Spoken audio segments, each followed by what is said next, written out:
Kissinger has died. If you could do Henry Kissinger, if you could do, I can't do it, Sean.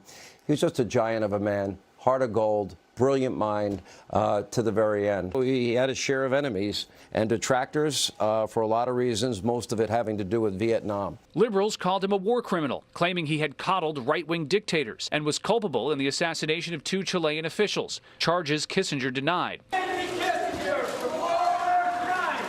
Arrest Henry Kissinger for war crimes! Agitators continued hounding Kissinger, as at this Senate Armed Services Committee hearing in early 2015. And Griff, I was reading some stories about him.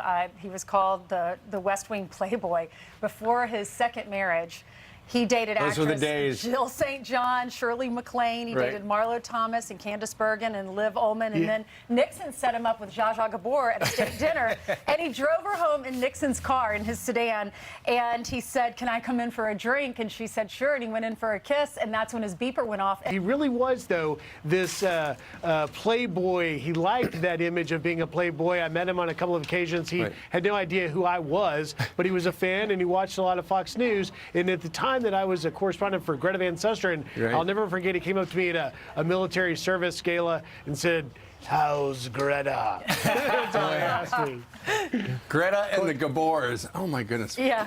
He said, "Power is the ultimate aphrodisiac." He was right about that. A genre of time. Henry Kissinger was on this program, and back in those days, we had some crazy Fox and Friends merchandise, and we gave him a bathrobe that had the Fox and Friends logo on it, and we gave him soap on a rope. And he had never seen soap on a rope before, and he goes, "What? How does this work?" And I said, "Well, our merchandise is based with what people are doing as they watch our show. People are wearing bathrobes, having showers, stuff like that." He could not be more thrilled that he got soap on a rope. But the news had just broken that Henry Kissinger was not deep throat. And you know what? He was relieved.